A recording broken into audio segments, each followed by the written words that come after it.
Alrighty. Let me figure out how to do this. It's been a hot minute since I have done this. So I am trying to figure out how to share this. I'm not entirely sure I know how. I probably should have figured this out before I got on. Alrighty.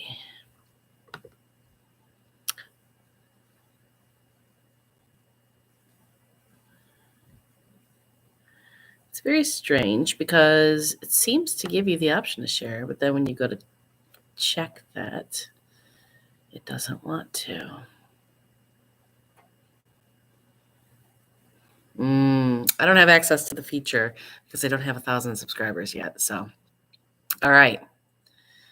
Well, let me try one more thing. And hello to the one person watching me. I apologize about this, but give me 1 second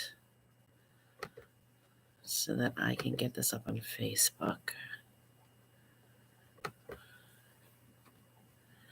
All right, here we go.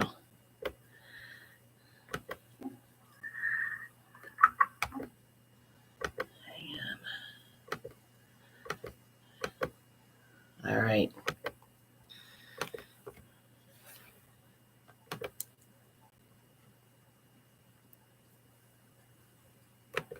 Okay. Posting on Facebook.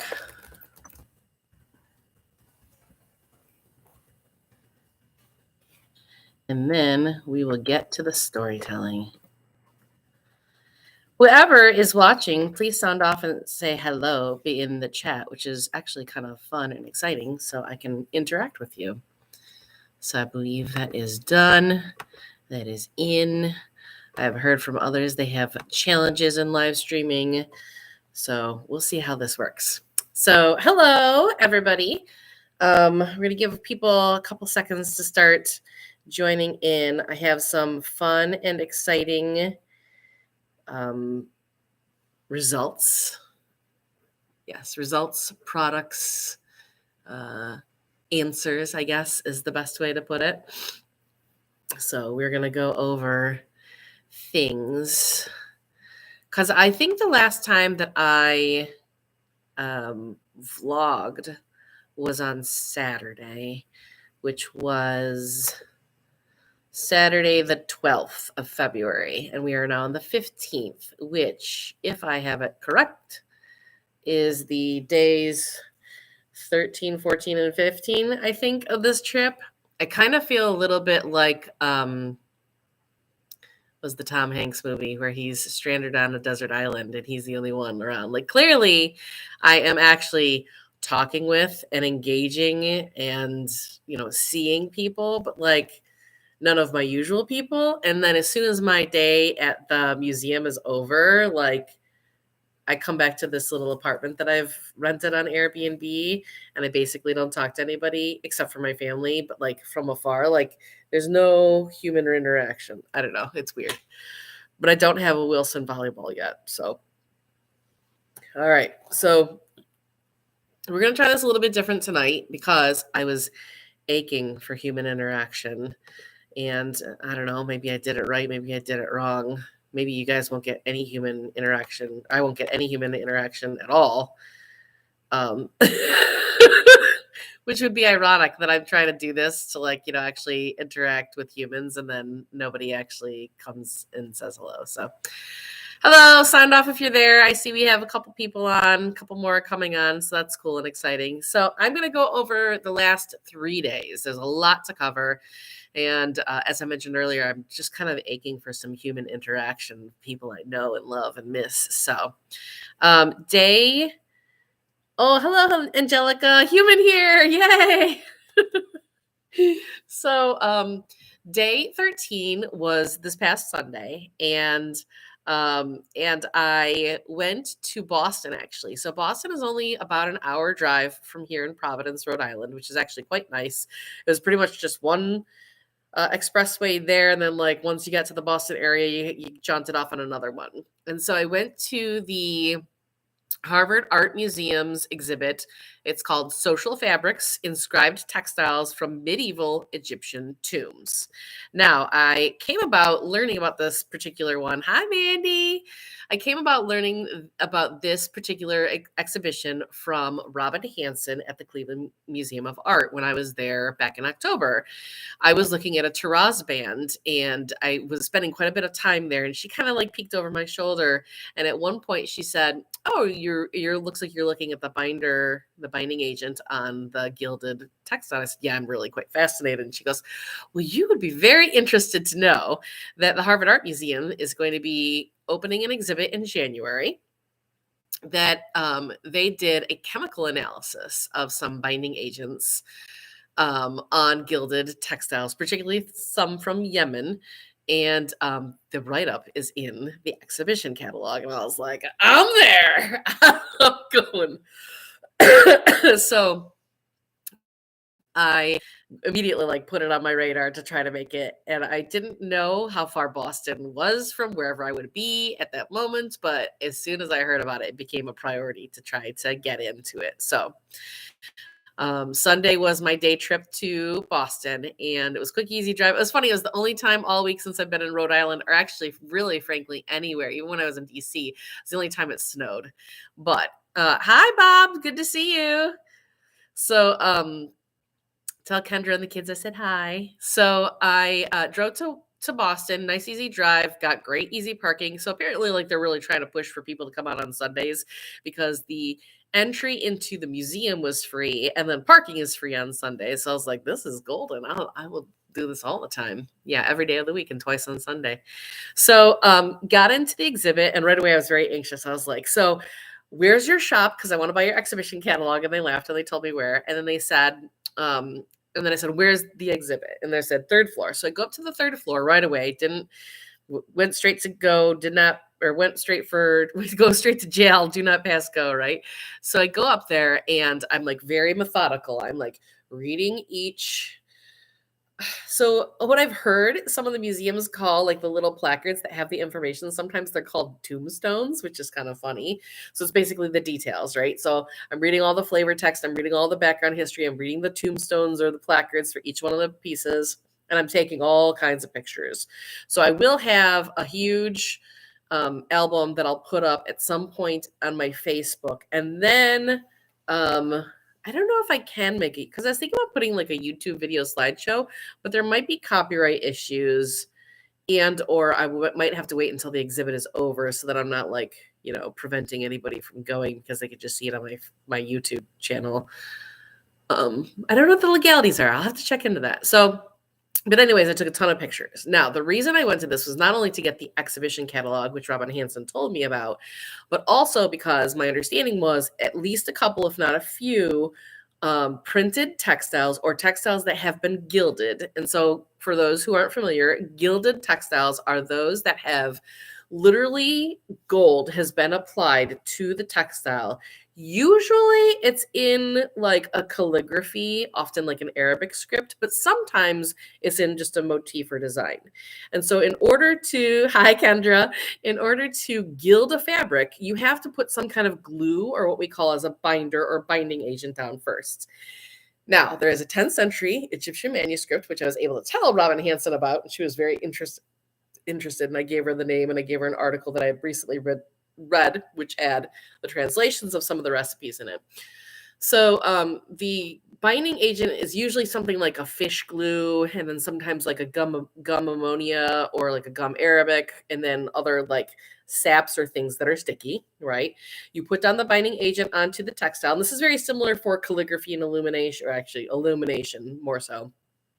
So you put down the binding agent, and right before it's like totally dry, when it's still just like a little bit tacky, you then lay down either the sheet of gold foil or gold leaf, or sometimes you just have like the little flecks or specks of gold, and then you drop it down on, and then you usually take like a glass stone that has a completely flattened surface, and then you burnish on the gold to get it to stick really well into the binding agent, and then You take a little brush and you brush away the excess gold, which was either part of the leaf or maybe the flecks that had been dropped down that did not actually stick to any binder. Because without the binder, gold for the most part is not going to stick to your textile. I mean, you'll occasionally have like a little flake that's left over, but for the most part, no.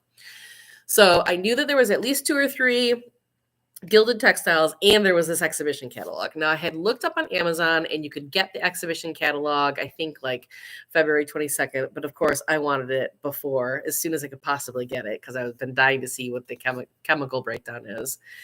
So I go to the exhibit, I'm taking all these pictures, I'm like methodically going to each, and I'm trying my best not to just like go straight for the gilded textiles, because I'm one of those people that like, skips to the part where I want to see and misses everything else. And I thought, this is, if you knew the people that were involved in putting together this exhibit and the amount of work and science and like just sheer cooperation that went into trying to organize this, you would understand. Like, it's just a phenomenal undertaking. There were so many different museums and collections that were actually represented in this exhibition. Massive undertaking. So I'm like trying to be patient, trying not to skip to the part that I just want to know about. And so I'm taking all these pictures and I'm getting towards the end and I'm getting kind of antsy because I'm not seeing anything, but I'm like, okay, just take your time.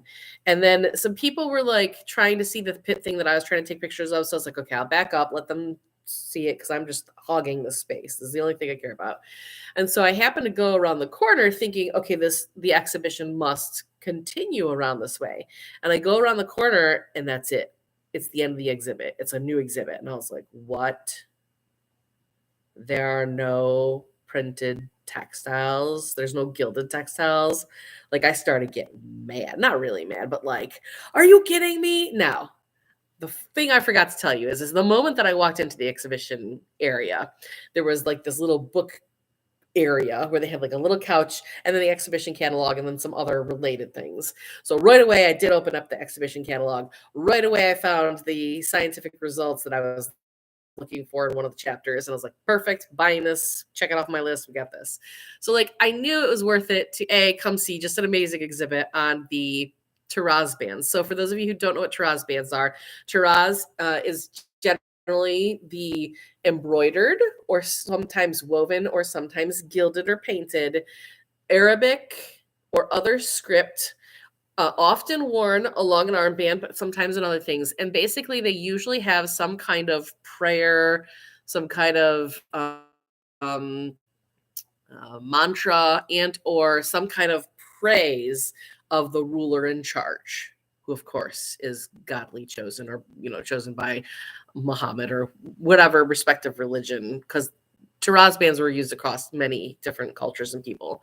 So so I was like, okay, I'm happy that I got to see this, but where are the printed textiles? Like, what the heck? And I was like, I know I saw them in the exhibition catalog, but sometimes an exhibition catalog will have more than what's in the exhibition, just as like extra, like, and if you love this, let's show you some more, which is way to fill the exhibition catalog, but also teach you about the subject. So I was super jazzed. I'm getting to the end. I'm like, you got to be kidding me. I have been waiting for this exhibit since October and there's no printed textiles. What the heck? So I was like, all right, calm down. You must be missing something. Relax. Go finish taking pictures of the rest of the exhibit, and then excuse me, and then you can ask like one of the security guards or one of the docents that are standing around. So I get finished, I take pictures of everything, and I see this gentleman who's at the very end / beginning, right? Because it's a big circle. And so I walk up to him and I was like, hey, are there any printed textiles in this exhibit? And I like go to motion to my left. And as I look, ta-da, they're there. And I was like, oh my gosh, never mind. They're right there. It turns out that when you walk into the exhibition, to the right is where I started. They were literally to the left in this like little cozy area. And of course I missed it, like the cul-de-sac of awesome. So so I was like, oh, never mind. I found them. So there were only 2, and that's okay. There was one that was from Dumbarton Oaks that I actually tried to see when I was there. And when I talked to the collections manager there, I said, "Here's my list," and I only had like 10 or 12 that I wanted to see. And she's like, "Yeah, you can't see this one." I go, "Let me guess, it's at the Harvard Art Museum's exhibition." She goes, "Yeah, how'd you know?" I go, "Because I talked to somebody at the Cleveland Museum of Art who told me." And then I thought the other one was actually going to be from the Cleveland Museum of Art, but I guess that one was only in the exhibition catalog because the second gilded textile was actually from the Boston Museum of Fine Arts. So that sounds like a road trip I'll have to take at some point in the future.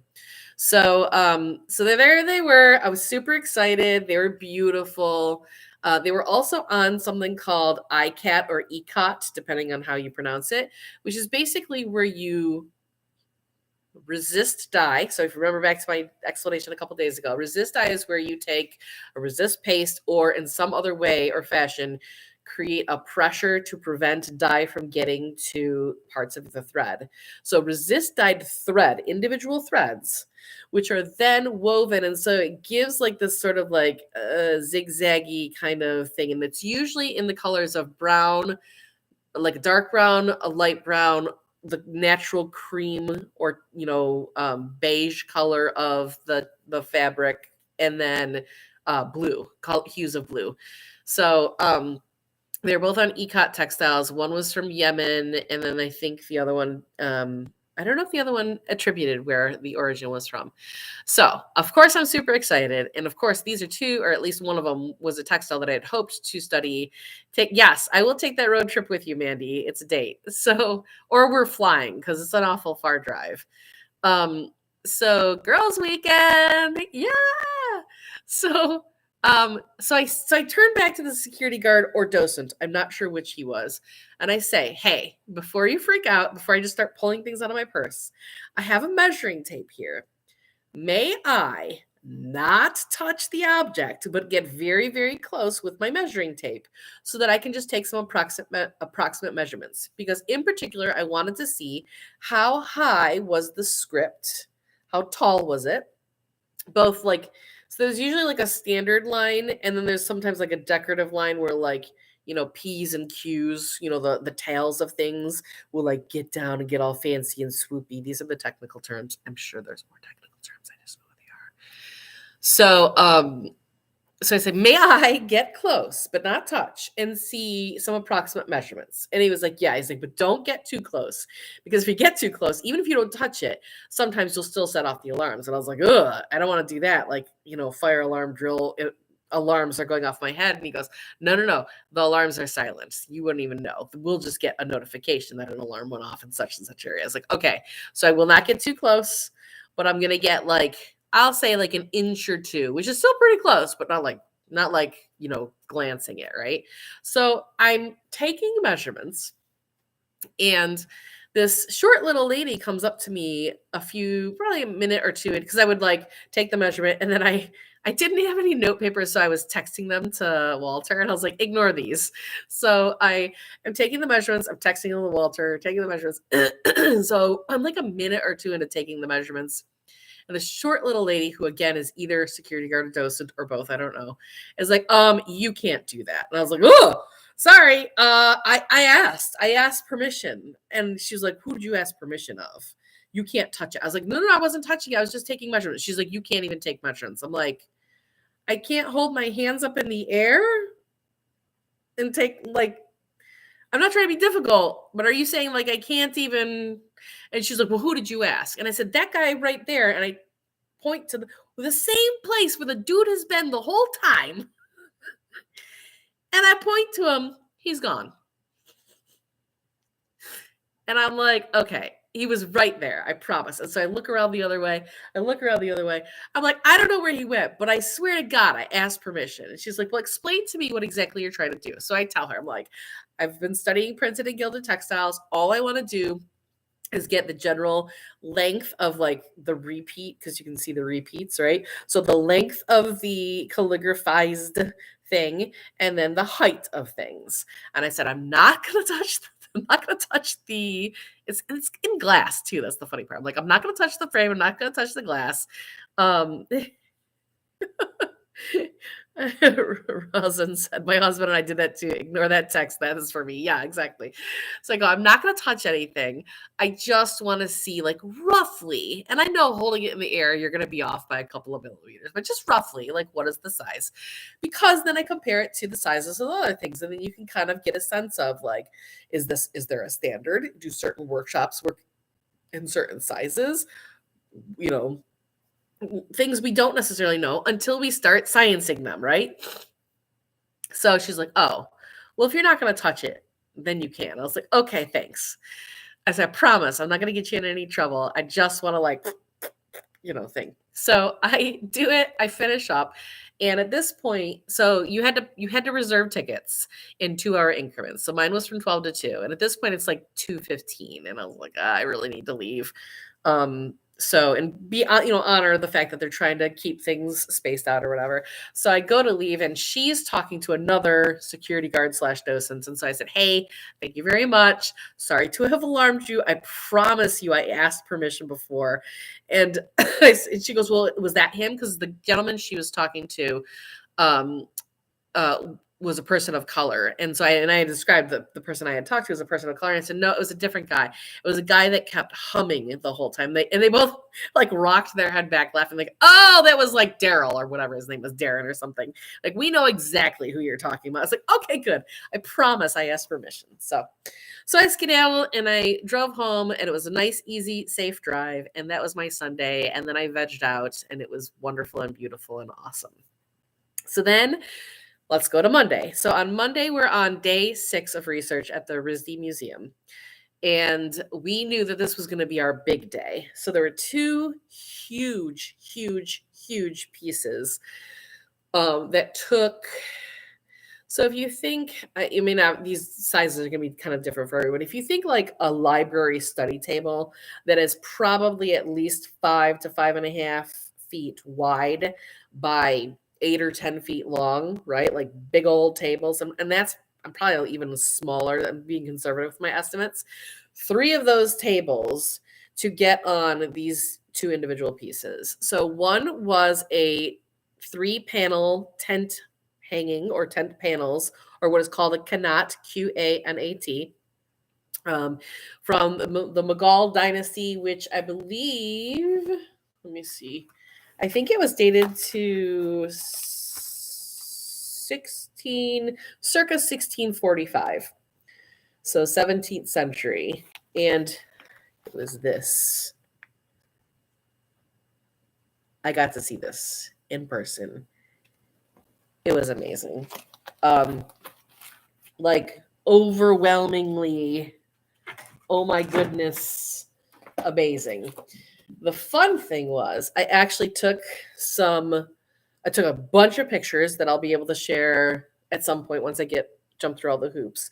And then I took some video for future RISD content. Oh, I forgot to tell you guys about that. Oh, I did tell you in Saturday's post. So in Saturday's vlog, I told you all or let you guys know that I am now an official, oh, I don't know if you'll be able to see this. Give it a second. Maybe the angle back here. Nope. So I am an official content provider, content writer for the RISD Museum. There we go, a little bit. This was the reveal on Monday. So so the Friday night post was like, take a look at this microscopic picture. What do you think it is? And then the reveal was on Monday, which had more information about the textile, more information, a little bit of history about pharaonic textiles and mummy wraps, and then a little bit of information about what I'm doing there and the printed textiles project. So the cool thing was I got a text from the social media person over at RISD Museum, and they're like, "Dude, our Friday night post got picked up by the local news." So she was very excited about that. And there was a pretty awesome response to the thing on Monday. So that was all happening. It was funny. We kept waiting for the post to go up, and on Monday, people in Rhode Island, no, people in Providence had a snow day. So everybody's kids went to work late. So the social media person waited to post later in the evening, like I've been at work all day. What did I miss on Facebook algorithm time period? So it was around 4:30 that the post finally went up. So that was exciting that I have been announced as an official content creator for RISD Museum, and that I will have a regular feature of printed and painted textiles that will go up on the RISD social media, both on their Instagram as well as their Facebook. So make sure to like both and make sure to, engage with them over there. Also know that when you engage with them over there, you're not engaging with me. So I can't respond like on a personal level. So all right. So Monday, I got in right away. We went to the big room. And so we went and saw the Kanat. And I spent, I'm going to say roughly 3 hours, 2.5, 3 hours studying it, taking measurements, taking all kinds of pictures, looking at under the microscope, making notes and observations about the construction of it and the colors. Because there was an interesting color I don't know if I've seen before. It was like this beautiful orange, which under the microscope looked like it was just red that was over the yellow. Of course, orange, red, and yellow make orange. But I'll have to look at the other tent panel that I saw at LACMA. I don't remember if that one had orange or not. And I have not seen this is like, you've seen madder, which is like faded to an orange, but like this was like intentionally orange. So I don't know if I've seen that color before. So I'm very curious and excited and interested about that. There was very similar stylistic things that happened on this one versus the one I saw at LACMA. And there's also one at the Textile Museum. That one was up actually on, if you remember, the Indian Textiles from the last 1,000 years exhibit that I got to see while I was there. So I'm going to have to like compare the three, but it certainly looks like it's probably from the same workshop, certainly the same style, same time period they've all been dated to. Just absolutely beautiful. And I was able to take like kind of a video of like you looking up and looking around, a sort of point of view or POV video, which excuse me, eventually will be used for some content. So you guys will have to stay tuned to be able to see that video. And then it was interesting because the curator says, this one, of course, is absolutely beautiful, stunning. It's one of our, focal pieces. Everybody that comes to this museum to study anything that's Indian wants to see this piece. But let me tell you something. The other one, called the Reynolds coverlet, it's actually a hanging, but it's traditionally been called the Reynolds coverlet. She said, your mind is going to be blown when you see this thing. And I was like, okay, now here's the thing. This is the picture of the Reynolds coverlet that is on their database, their collections page, right? So to be honest, it looks kind of boring. I mean, pretty designs around the edges, but the middle, I was like, it's some kind of picture, but it's probably faded. Who knows? Blah, blah, blah, blah, blah. So we roll back up, fold back up, make sure everything is secure the way it was, the kanat, and then we get to the coverlet / hanging. And we start unrolling this thing, and I gasped. Because what you don't realize is, in here, it's like a Where's Waldo bestiary. There's every possible animal you can imagine, probably native to that area, that has been painted in every different sort of like situation, posture, thing that they could be doing. I looked at it for about an hour, hour and a half. And honestly, I could have spent an entire week on this thing. I'm not kidding you. They did have somebody who came to the museum to study this piece, and they counted and said there are well over 800 different animals that are represented in this. But to my eye, with only an hour and a half of looking, I actually did not see a single repeated animal. But it's because the way it's, and I'll have to show you pictures at some point in the future, the way it is made, it appears that there's a resist dye stamp, there's a outline stamp, there's an inner color stamp. So I'm like, let me see if this one, Yeah, it's not resist dyed, I don't think either. I feel like that one, because I looked at the back of it. Fortunately, I could look at the back of it. It has not been completely dunked into the vat, right? So it's actually all hand blocked or all hand painted. Not sure which. But the level of workmanship and the level of like evenness between each animal, like there was this beautiful, meandering natural ground fabric that went in between all the animals. It just created the most beautiful thing. And it's such a shame because, of course, the picture on the online collection does not do it any justice. I did try to take a picture of like 20 sets of animals just to give people a sense of like, this thing is freaking amazing. And the other really, I actually said this out loud, and then the curator came over and she said the same thing.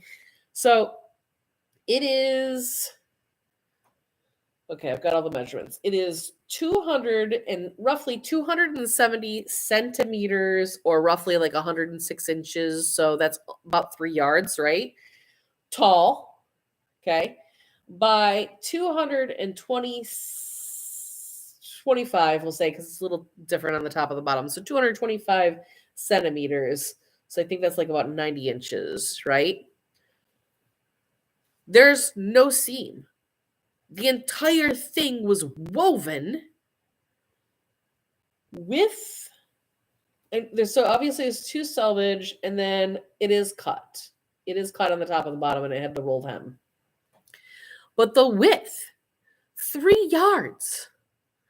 3 yards across. Where the heck was that woven? That's not anybody's workshop. That's not anybody's house. That is in somebody's palace, right? Like, that thing was an amazing work of art. So, I can't wait to be able to post up pictures of that and share more information. I took a ton of, pictures and measurements and all kinds of things. And also, I looked at the panel along the bottom. So this part right here, and it looks like it was all hand blocked as well, right? So there's no, we're not talking roller, we're not talking any kind of machine. We're talking just amazing, amazing workmanship. So that was day 6. It was literally just those 2 textiles all day long. That's what we planned for. So we're in good shape. Like, I'm not panicked about the pacing of things. So then day 7 was today, Tuesday. And I got back in. Oh, so before I start talking about day 7, we got results. I can't remember if we got the results. I think we got the results on Friday, but I forgot to tell you guys. So there were 2 textiles that I said, I don't know if that's actually cotton. I suspect it's linen or something different. And so one of them was this piece right here. We talked about this piece already. And that one actually came back as, in fact, cotton. But it was funny because the curator and I were talking. She was like, yeah, I totally, like, I was with you on not being 100% sure that that was cotton. So it was an extremely, extremely fine cotton, very long staple in excellent condition, beautiful coloration and hue. Like, with my 10x magnification, couldn't quite tell. Now she teased out one teeny little thread, and then she teaseled out the ends to get it to fray so she could see it at a much higher magnification, and was able to tell, yep, it is in fact cotton.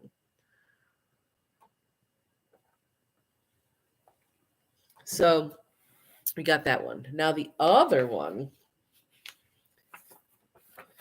was supposedly from the Near Eastern area. I'm going to bump the table. Sorry, hang on, guys.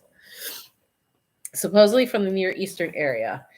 And it was listed as cotton, but it was the one that I told you about last week that is S spun and not Z spun. So that makes it a little unusual, not rare, but like, okay, that's a little different than most of the examples that we find.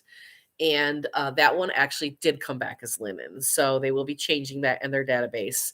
And that does kind of confirm the likelihood that it was produced in the Near East, but that doesn't really narrow down things. Probably Egypt. So we were both very, very, very excited about that one. All right, hang on. I had to move my leg. So we were both very excited about that one. They will be changing that in their database. And she was like, I'm so glad that you noticed that because, even though I was wrong on one of them, it was actually cotton. She understood why I questioned both of them. And the other thing is, if the cotton, and I'm now going to have to compare some things, sometimes the cotton will look very different because it's grown in vastly different areas. So it is possible that the cotton was grown in not India. Where it was grown, I don't know yet. So, all right. So that was the result of that. So the results of the exhibition I told you about, the results of the linen tests I told you about day 6, and now we're on day 7. So day 7 today, trying to think, I kind of left off on Friday before we got to our big textile day on Monday. I left off on a top of cloth that I just didn't have enough time to take as many pictures as I wanted, as many measurements. And so I kind of picked back up on that, did a few things with that, and then moved to the next thing. So then today, this is kind of cool. This is a Javanese batik. It is dated to probably the 19th century, so somewhere between 1800 and 1900, technically 1801 to 1900. And so I got to study it. It's very interesting because it still had the tag on it where somebody had clearly listed it for sale at a shop, maybe a secondhand shop, maybe an old. It was like one of those old timey tags, that's usually sewn onto or stapled onto the fabric itself, and it was for sale for $5. Somebody was in a shop and was like, you guys clearly do not know what you have. I'm gonna scoop that up for $5. Thank you very much. And eventually it got donated through a bequest of somebody. So it was pretty interesting because I was looking at it, and so clearly the first color, so this natural cream color, is a resist block, right here. So this is resist. They put down a paste to prevent the dye from getting to it. And then they dyed it this beautiful blue that you're seeing, right? Great. Then here's what I don't get. And under here where is red, it's hard to see. It actually was resisted as well. You can see it a little bit better down here. So then here's the part we don't know.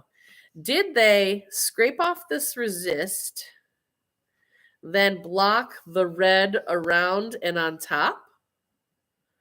Or did they keep the resist on and just scrape off parts of it,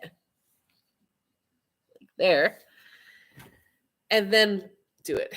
When you look at it under a microscope, so usually when you're looking at a resist textile, when you're looking at it under a microscope, usually at some point in the textile, if you have a large enough sample, you will see little tiny cracks. They're not usually visible to the naked eye. There may be some slightly, okay, hang on. Get rid of this. Okay. I need a couple of better teaching aids, but do you see right there? You can almost see just the faintest little bit of red lines. Those are not actually usually visible to the naked eye. They're usually only visible under the microscope. That it actually particularly was. So you see the crackling, which is a telltale sign that it has been resist dyed. But what's interesting is, so the red is clearly on top of the blue. And to my block printing sensibilities, I would have just melted off the resist, block printed the red over the blue. And you can definitely see the red pigment on top of the blue dyed textile under the microscope. But what's weird is you also see some of the red crackling in addition to the blue crackling. And so then I was really confused. And on the back side of the batik, you can see that there have been multiple prints. So I do not know how all that worked. I don't know if they were trying to stamp it so that it didn't show. I don't know. I need to watch a lot of YouTube videos on batiks and chops. Chop is the stamping block that is used in Indonesia and Java. So I don't know. It's pretty fascinating. So I got to see that, and then I got to see this one. She's a beaut. So this is the one that's much newer than most of the stuff I look at. That one was also 19th, or actually early 20th century. It came out of the Silver Studios, which is a design workshop, but it is silk. It's like, it is clearly stamped because you can see where the stamps aligned perfectly, and then when they didn't align perfectly, maybe roller stamped, but maybe hand stamped. I'm not entirely sure, but it was kind of cool to just take a departure from my usual older textiles and look at that one. And then I got into some pre-Columbian stuff. So it was very interesting because the 3 that I looked at today, 1, 2, 3, they were all of them said they were from Peru. One of them was listed specifically as a chimu from the 13th through 15th centuries. One of them was listed as date of origin unknown, but it's pretty consistent with 1100 through 1500. And then one of them was, what's the other one dated to? 400 CE. So the one that was dated to 400 CE, I can't show you a picture because there's not a picture in the database. This is my, look at my really high-tech drawing of it. It looks like a caterpillar worm alien. So, but I just put that there for reference, and obviously I'll take a ton of pictures. So that one was dated to 400 CE, but here's the interesting thing. Almost everything that is at least from Peru, that is anywhere from 4 to 600 BCE through 1500 CE that I have ever seen has always been S-spun. Remember, we talked about this opposite of Indian. Indian is always Z-spun. Peru is always S-spun. So this one is dated to 400 CE, or the 5th century, and is supposedly attributed to Peru, but it is Z-spun. And so I was like, something's not right here. So I need to do some investigation. There are 3 options. One is I just haven't seen a Z-spun Peruvian textile. Possible. Though from my reading, I feel like it's been reinforced that pretty much everything from Peru and often from South America, pre-Columbian at least, it is an S-spun thing.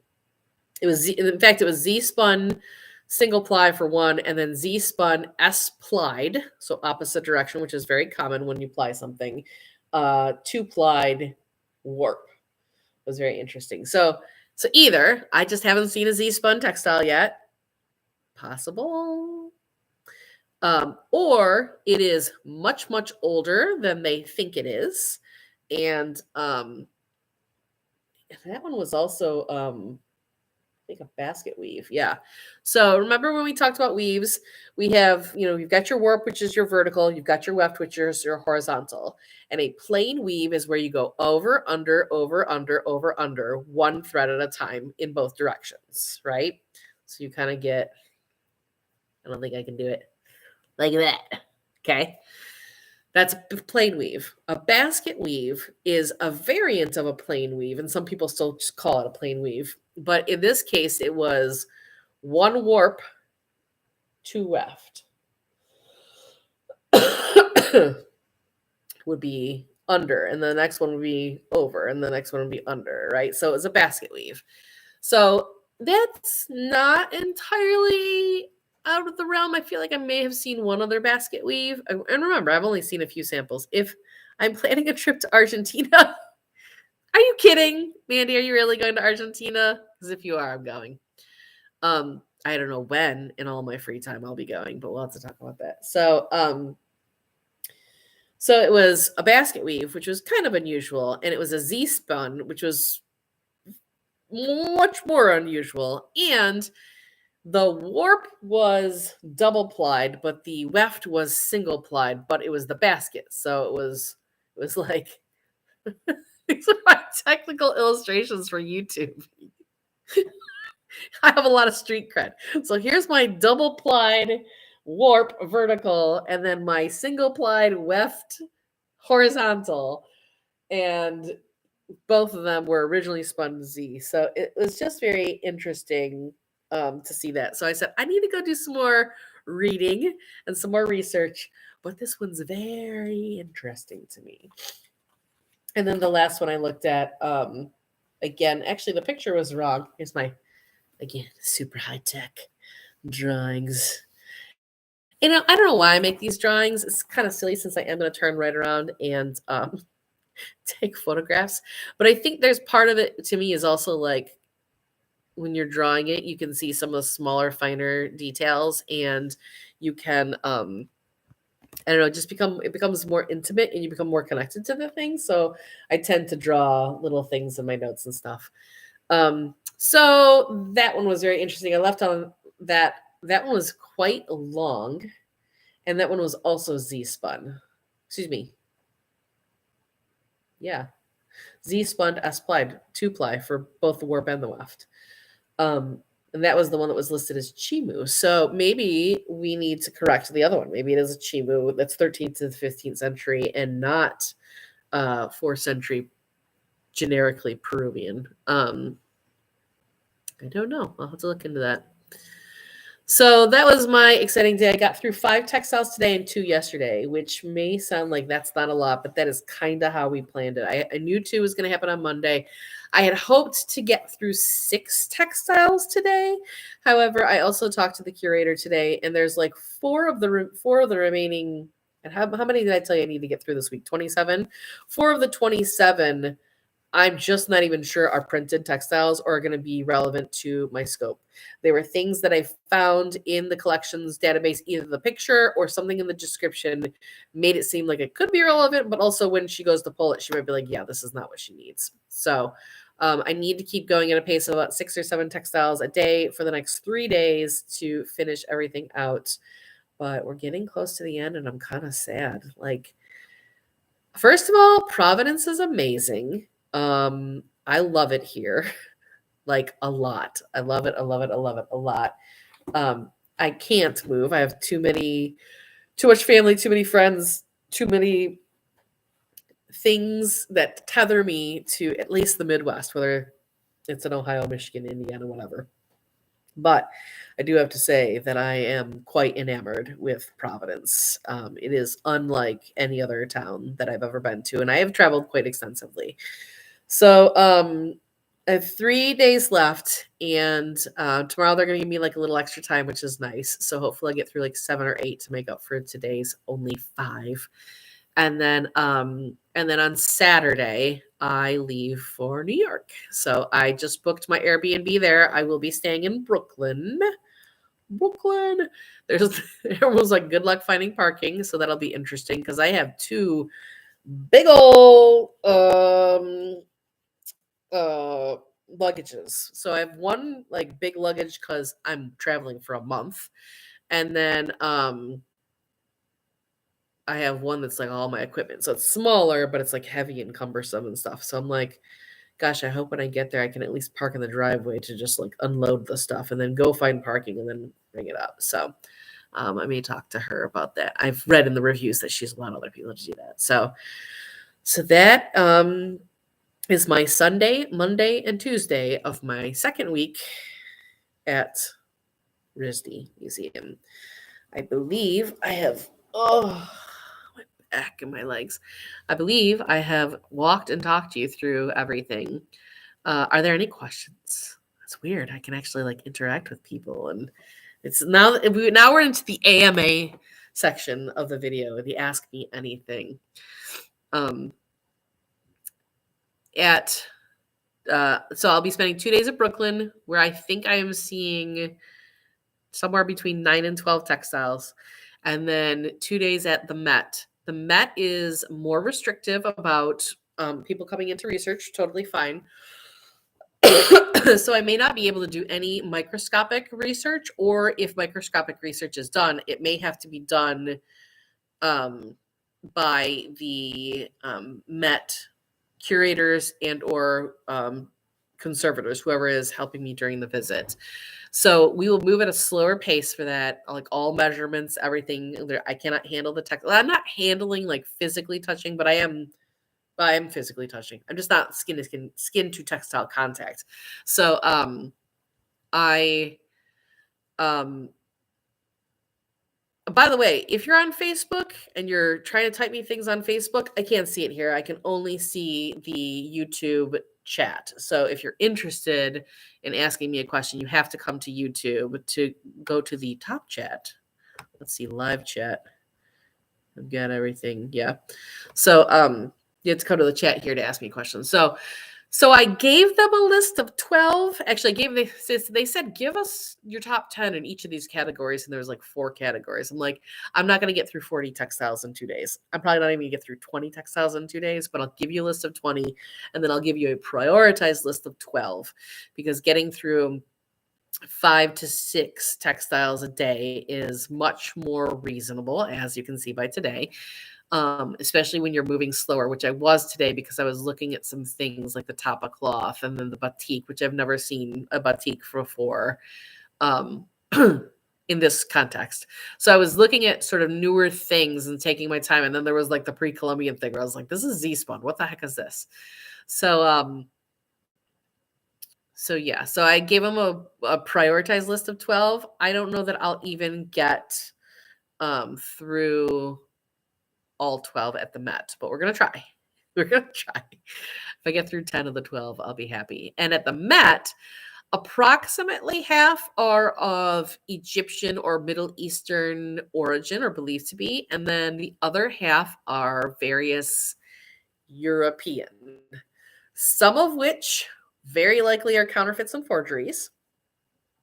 In fact, 1 or 2 of them is listed as like 19th century because they know what happened with Robert Ferrer.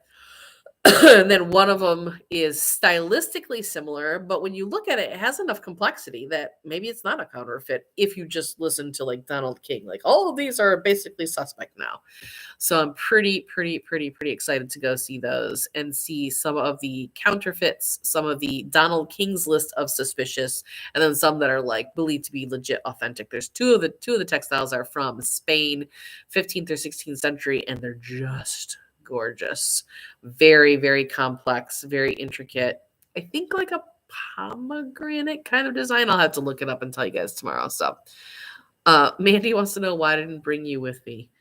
I don't think you want to travel with me. It's like very boring. Of course you're boring too, and I mean that in a good way. I don't know. I'm hitting a wall where I'm feeling pretty exhausted. Like, not that it's a mistake that I've extended this trip by a week, which may not be, but just like at a certain point traveling, no matter how good of a traveler you are, no matter how much you love it, you just feel like, oh, I just want to grab some peanut butter out of my cupboard and put it on some crackers and like just lounge around my house for a day, right? So like I have very comfortable accommodations, but I'm ready to be home. So I was messaging a friend earlier today who was like, you need to make sure to do something for you when you get home. And I was like, isn't this trip for me? And they're like, no. Yes and no, but no. And then I was like, yeah, I'm really struggling with trying to have the strength and the energy and the fortitude to just keep going with the full steam that I had at the beginning of this trip, which was also slightly compromised because of the loss, but mostly just like I was very excited. Not that I'm not excited to be here, but I'm like, I've been traveling for a long time. So on that note, wow, 53 minutes you guys have hung out with me. So thank you very much for hanging out. I will go look at any questions and try to answer them on Facebook for those of you who have asked them over there. And I don't know that I'll regularly use this format. You guys can tell me what you think. Do you like the live stream, or do you like it better when I record them and then just put them up? I don't know. I just didn't have the energy to record it and then re-upload it and edit it and da-da-da-da. And then on top of that, I forgot my camera tripod because it's at the RISD Museum because I'm trying to take content B-roll shots for future social media content. And I was just like, I don't feel like trying to prop my phone up on something. I'm just going to try this. So I don't know. Hopefully you guys didn't mind. But thank you all for hanging out with me. Angelica says, I like the live stream. Well, I'm glad to hear that, Angelica. I will consider it again for the future. I don't know. We'll see how the comments are, and you guys can all tell me. Do you like live stream or do you like the recorded versions? I think there's advantages to both. So, all right, it's 9:15. Man, I went to bed early last. I went to bed at 7:50. I was just like, I'm tired. So, I'm not necessarily going to go to bed right away. I do have some notes to take and things to organize for tomorrow. No questions on Facebook. Thank you, Mandy. So yeah, I'm gonna get organized for tomorrow, and then I'm gonna go putz around on my phone and try to just do things that don't require a lot of brain space.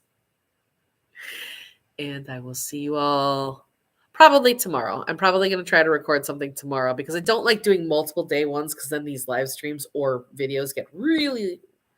Listen, I can be a little bit long-winded. And that's just telling you about one day. And when I got to tell you about 3 days, these things go on forever. So I will try. Let's see. The Modern Medieval Maker says, I am glad to catch it live. Well, I'm glad to hear that. So who are you? What's your real name, Modern Medieval Maker? Do I know you on Facebook? Shoot me a message. You don't have to dox yourself on YouTube, but shoot me a message. I'm not sure who you are, but I feel like I've seen that before. I think I know who you are, but I don't want to say it out loud. So yes, I'm going to stop babbling. It's time to sign off. I love you all. Thank you.